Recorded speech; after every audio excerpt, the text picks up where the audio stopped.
Formula ఈ race KTR పై case రేపో మాపో ఏసీబీ నోటీసులు దర్యాప్తునకు గవర్నర్ అనుమతి ఇచ్చినారు. నిన్న దర్యాప్తుకి గవర్నర్ గారు అనుమతి ఇవ్వడం జరిగింది. సో ఈ ఏసీబీ నోటీసులు పంపిస్తుంది విచారణకు కేటీఆర్ రావాలని చెప్పి. సో ఈరోజు అల్లు అర్జున్ అరెస్ట్ అవుతారు, రేపు కేటీఆర్ కూడా అరెస్ట్ అవుతాడు. అయితే ఇక్కడ నేను చెప్పేది ఏంటంటే నిజంగానే అరెస్ట్ చేయాలన్న కోరిక రేవంత్కుంటే చాలా పెద్ద పెద్ద కేసులు ఉన్నాయి, పెద్ద పెద్ద స్కాములు ఉన్నాయి. ఆ పెద్ద పెద్ద స్కాములన్నీ వదిలేసి ఈ చిన్న ఈ రేస్ అసలు అక్కరకు లేని ఒక కేసు తీసినట్టు అనిపించింది మా అందరికి కూడా.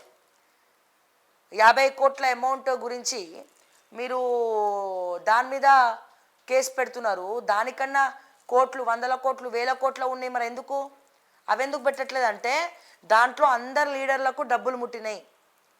ఇప్పుడు కాళేశ్వరం ఉన్నది, కాళేశ్వరంలో కాంగ్రెస్ వాళ్ళు కూడా డబ్బులు తీసుకున్నారు, కొంతమంది బీజేపీ వాళ్ళు కూడా డబ్బులు తీసుకున్నారు అప్పుడు. సో అందుకే దాని గురించి ఎవ్వరు మాట్లాడరు. కాళేశ్వరం గురించి కానీ లేకపోతే దాని మీద కేసులు, విజిలెన్స్లు అంటే నడుస్తూనే ఉంటుంది, ఇక గవర్నమెంట్ మీద నడుస్తూనే ఉంటుంది ఆ విజిలెన్స్లు అనేవి. సో ఇక్కడ ఇప్పుడు అమయ్ కుమార్ అప్రూవల్గా మారిపోయిండు, చెప్పేసిండు. అక్కడ కేటీఆర్ పేరు చెప్పిండు, నవీన్ మిట్టల్ పేరు చెప్పిండు, సోమేష్ కుమార్ పేరు చెప్పిండు. మళ్ళీ ఆ కేసు ఏమైందని అడిగితే ఓడు సప్పుడు చేయడు. అమయ్ కుమార్ కేసు ఏమైందిరా బాస్, అమయ్ కుమార్ని ఎప్పుడు అరెస్ట్ చేస్తారని అడిగితే ఎవరు చప్పుడు చేయరు కదా, గుడిసప్పుడు కాకుండా గుట్కలు వేసుకుంటూ తిరుగుతూ ఉన్నారు కదా. ఓకే, సో ఇప్పుడు ఇన్ని రోజుల తర్వాత ఇప్పుడు ఒకవేళ నిజంగా కేటీఆర్ని అరెస్ట్ చేసేది ఉంటే ఏడాది లోపే అరెస్ట్ చేసేది ఉండే, మీ ప్రభుత్వం ఏర్పడిన 3 నెలలకే అరెస్ట్ చేసేది ఉండే. ఒకవేళ ఇప్పుడు కేటీఆర్ని అరెస్ట్ చేసినా అది కేటీఆర్కే ప్లస్ అవుతుంది తప్ప మీకు మైనస్ అవుతుంది. ఎందుకు, మీరు మొత్తం కాంగ్రెస్ పార్టీ మీద వ్యతిరేకత వచ్చింది. ఈ వ్యతిరేకతలో మీరు కేటీఆర్ని అరెస్ట్ చేస్తే కేటీఆర్ గ్రాఫ్ పెరుగుతుంది, మీ గ్రాఫ్ ఇంకా పడిపోతుంది. మీరు ఎప్పుడు అరెస్ట్ చేసేది ఉంటే మీరు అధికారంలోకి వచ్చిన 3 నెలలకే అరెస్ట్ చేసి ఉంటే ఎవరేమనుకునే వాళ్ళు కాదు. కానీ ఇప్పుడు ఇట్లా రివర్స్ అయ్యేటట్టు కనబడతా ఉంది. ఆచితూచి అడిగేయండి రేవంత్ రెడ్డి గారు, మళ్ళీ ఆలోచించి అడిగేయండి. ఓకే, ఎవరి గ్రాఫులు పెంచనీకి కావాలనే మీరు కేటీఆర్ మాట్లాడుకొని మీరు నా గ్రాఫ్ పెంచాలంటే రేవంత్ నన్ను అరెస్ట్ చేయన్నట్టే ఉంది. ఇక్కడ చూస్తే దర్యాప్తునకు గవర్నర్ అనుమతి, చట్టపరంగా విచారించేందుకు మార్గం సుగమం. ఇప్పటికే అరవింద్ కుమార్ను ప్రశ్నించిన ఆచితూచి అడిగేయాలి. కేటీఆర్ అరెస్ట్ అవుతాడా అంటే అయ్యే సూచనలు ఎక్కువ కనబడుతున్నాయి. గవర్నర్ ఆమోద ముద్ర తెలిపేసిండు, గవర్నర్ చెప్పేసిండు okay go on move on అని చెప్పి. సో ఇప్పుడేంది ఏసీబీ నోటీసులు పంపిస్తారు విచారణలో, అది తేల్తలేదు ఇది తేల్తలేదు కరెక్ట్గా లేదని చెప్పి తీసుకెళ్ళి అరెస్ట్ చేస్తారు. ఎట్లనైతే జగన్ చంద్రబాబు నాయుడుని అరెస్ట్ చేసిండ్రో ఒక చిన్న పిట్టి కేసు మీద, సో ఇది కూడా ఒక పిట్టి కేసే. ఈ చిన్న పిట్టి కేసు మీద కూడా కేటీఆర్ని అరెస్ట్ చేసే ఆలోచనలో రేవంత్ ఉన్నారు. ఈ విషయంలో అరెస్ట్ అవుతాడని చెప్పి సీరియస్గా అయితే తీసుకున్నారు. చూద్దాం మరి ఏం జరుగుతుందో. కేటీఆర్ అతి త్వరలో అరెస్ట్ అవుతున్నాడా లేదా అనేది జస్ట్ కొన్ని రోజులు, ఎందుకంటే ఇప్పటికే నోటీసులు పంపడానికి ప్రిపేర్ అయిపోయినారు వీళ్ళు, నోటీసులు పంపుతా ఉన్నారు. చూద్దాం, ఏసీబీ నుంచి కేటీఆర్కి నోటీసులు ఇవాళ రేపో పోతాయి విచారణకి రమ్మని చెప్పి. సో మరి ఆ విచారణలో ఏమైనా తేలుతుందా లేకపోతే డైరెక్ట్ అరెస్ట్ చేస్తారా, ఏం చేస్తారో చూడాలి. నెక్స్ట్, కోచ్ ఫ్యాక్టరీ బాధ్యత కేంద్రానిదే, కాజీపేట ఏర్పాటు కావాలన్నది తెలంగాణ ప్రజల కళ. 1800 కోట్లు వెనుకబడిన జిల్లాల గ్రాంటును విడుదల చేయాలి. కేంద్ర మంత్రులు అశ్విని వైష్ణవ్, నిర్మలా సీతారామన్లకు సీఎం వినతి. అల్లు అర్జున్ హంగామా చేయకపోతే ఇంత దాకా వచ్చేదే కాదు, చట్టం అందరికీ సమానం, కేసు పెట్టకపోతే మమ్మల్ని ప్రతి ఒక్కరూ అడిగేవారు సీఎం రేవంత్ రెడ్డి. జైల్లోనే అల్లు అర్జున్, సంధ్యా థియేటర్ ఘటనలో 11 కేసు నమోదు. ఉదయం అరెస్ట్, 14 రోజులు రిమాండ్ విధించిన నాంపల్లి న్యాయస్థానం. చెంచల్గూడ జైలుకు తరలింపు, సాయంత్రం మధ్యంతర బెయిల్ ఇచ్చిన హైకోర్టు. నేడు విడుదలయ్యే అవకాశం. ఈరోజు పొద్దున ఆల్రెడీ ఇదే. అయితే బెడ్రూమ్లోకి వస్తారా, అల్లు అర్జున్ను అరెస్ట్ చేసేందుకు గురువారమే ప్రయత్నించిన ఆయన ఢిల్లీ వెళ్ళినట్లు తెలుసుకొని వెనక్కి వచ్చినట్లు పోలీసులు చెబుతున్నారు. బెడ్రూమ్లోకి వచ్చేస్తారా అని చెప్పి అల్లు అర్జున్ కూడా క్వశ్చన్ చేయడం జరిగింది. ఇది బాధ్యతారాహిత్యానికి నిదర్శనం. అల్లు అర్జున్ అరెస్టుపై కేంద్ర మంత్రులు కిషన్ రెడ్డి, సంజయ్, అశ్విని వైష్ణవ్. సీఎంను అరెస్ట్ చేయాల్సిందే కేటీఆర్. బెనిఫిట్ షోలకు అనుమతులు ఇచ్చింది ఎవరు, హరీష్ రావు. కరెక్టే కదా, సీన్ రివర్స్ అయింది ఒక్కసారిగా. ఏకతాటిగా నేషనల్ నుంచి లోకల్ మీడియా దగ్గర నుంచి నేషనల్ మీడియా వరకు ప్రతి ఒక్కరు కూడా ప్రశ్నిస్తూ ఉన్నారు. సీన్ రివర్స్ అయిపోయింది ఇక్కడ అల్లు అర్జున్ అరెస్ట్తో అని చెప్పి మాట్లాడుతూ ఉన్నారు. అయితే మరి రేవంత్ను కూడా అరెస్ట్ చేయాలి అని వీళ్ళు, అసలు బెనిఫిషియరీ షోస్ ఎందుకు ఇచ్చినారని హరీష్ రావు, అల్లు అర్జున్ అరెస్ట్ని ఖండిస్తున్నామంటున్న బండి సంజయ్, కిషన్ రెడ్డి, వైష్ణవ్, అశ్విని వైష్ణవ్, ఇంతమంది మొత్తం కూడా సీన్ రివర్స్ అయిపోయింది.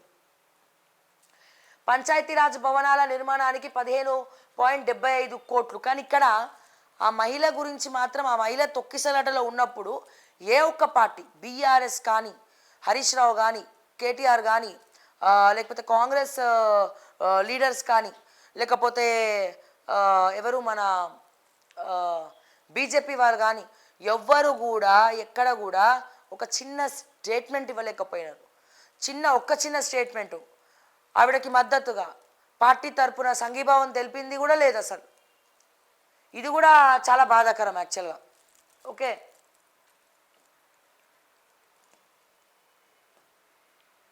కొలువులే లక్ష్యంగా కోర్సులు, చదువుకు పరిశ్రమకు అనుసంధానం, ఉద్యోగ అవకాశాలు కల్పించే కంపెనీల అవసరాలకు తగ్గట్లుగా పాఠ్యాంశాలు, వివిధ సంస్థల్లో ఖాళీల మేరకు నైపుణ్య శిక్షణ. ముఖాముఖిలో young India skills varsity vice chancellor Subbarao.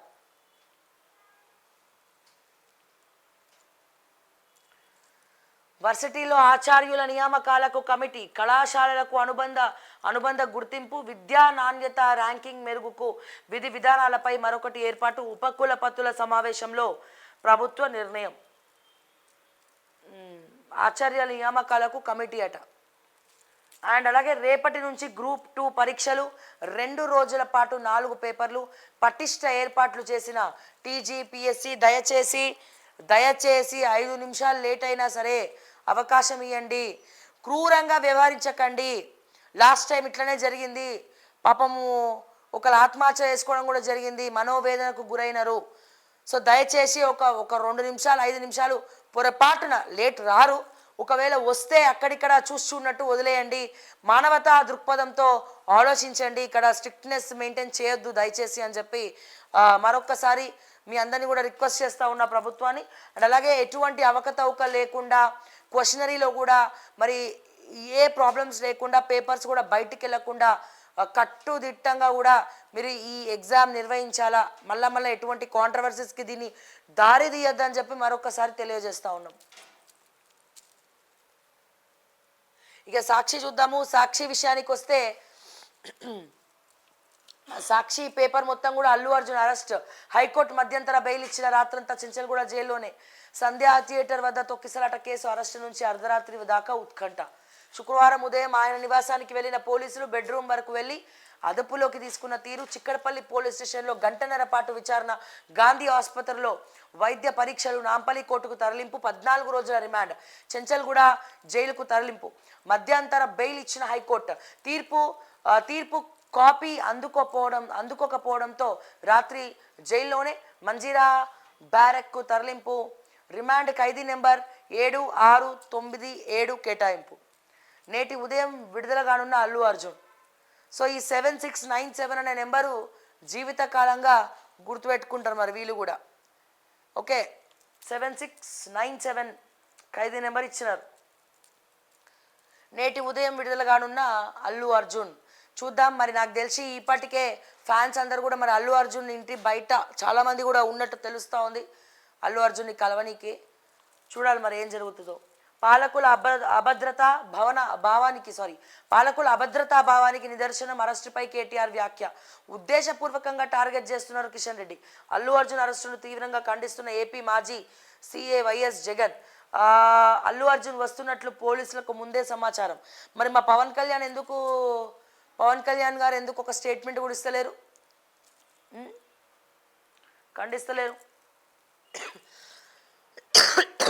So ఇక్కడ ఫార్ములా ఈ కేసులో కేటీఆర్కు త్వరలో నోటీసులు. రంగం సిద్ధం చేస్తున్న ఏసీబీ. ఫార్ములా ఈ రేస్ కోసం విదేశీ కంపెనీకి నిబంధనలకు విరుద్ధంగా 46 కోట్లు బదలాయించారన్న కేసు దర్యాప్తులో మాజీ మంత్రి, బీఆర్ఎస్ వర్కింగ్ ప్రెసిడెంట్ కేటీఆర్కు ఏసీబీ అధికారులు త్వరలో నోటీసులు జారీ చేయనున్నట్లు విశ్వసనీయంగా తెలిసింది. ఇందుకోసం గవర్నర్ నుంచి అనుమతి లభించినట్లు సమాచారం. ఈ కేసులో ఇప్పటికే విపత్తుల నిర్వహణ ప్రత్యేక ప్రధాన కార్యదర్శి అరవింద్ కుమార్పై కేసు నమోదుకు ప్రభుత్వం అనుమతి ఇవ్వడం తెలిసిందే. హైదరాబాద్లో నిర్వహించిన ఫార్ములా ఈ రేస్ కోసం విదేశీ సంస్థకు హెచ్ఎండిఏ నుంచి బోర్డు అనుమతి లేకుండానే 46 కోట్లను విదేశీ కరెన్సీ రూపంలో చెల్లించడం నిబంధనలకు విరుద్ధమని ప్రభుత్వం వాదిస్తోంది. ఈ నేపథ్యంలో పురపాలక శాఖ ఈ అంశంలో ఏసీబీ దర్యాప్తు చేయించాలని ప్రభుత్వానికి లేఖ రాయడం, దానిని ఏసీబీకి అప్పగించడం తెలిసిందే. నాడు కేటీఆర్ ఆదేశాల మేరకే తాను ఆ నిధులను చెల్లించాలని అప్పుడు హెచ్ఎండిఏ కమిషనర్గా ఉన్న అరవింద్ కుమార్ ప్రభుత్వానికి ఇదివరకే స్పష్టం చేశారు. కేటీఆర్పై కేసు నమోదు చేసి విచారణ చేయాలంటే గవర్నర్ అనుమతి తప్పనిసరి కావడంతో గత నెలలో ప్రభుత్వం అనుమతి కోరింది. దీనిపై న్యాయ సలహా తీసుకున్న గవర్నర్ జిష్ణుదేవ్ వర్మ కేసు నమోదు చేసి విచారణ జరిపించేందుకు అనుమతులు ఇచ్చినట్లు తెలిసింది. మరి అరవింద్ కుమార్ పాత్ర ఏంటి? అరవింద్ కుమార్ ఆల్రెడీ చెప్పారు, కేటీఆర్ చెప్తేనే ఇచ్చినామని ఆయన అప్రూవల్గా చెప్పేసినాడు. ఓకే, చూడండి మరి కేటీఆర్ అరెస్ట్ అవుతాడా? కమ్యూనిటీలో పోస్ట్ పెట్టండి ఈ విషయం మీద. ఫార్ములా ఈ కేసులో కేటీఆర్కు త్వరలో నోటీసులు, రంగం సిద్ధం చేస్తున్న ఏసీబీ. కేటీఆర్ అరెస్ట్ కావాలని మీరు కోరుకుంటున్నారా? అరెస్ట్ కావద్దా? Option A, option B.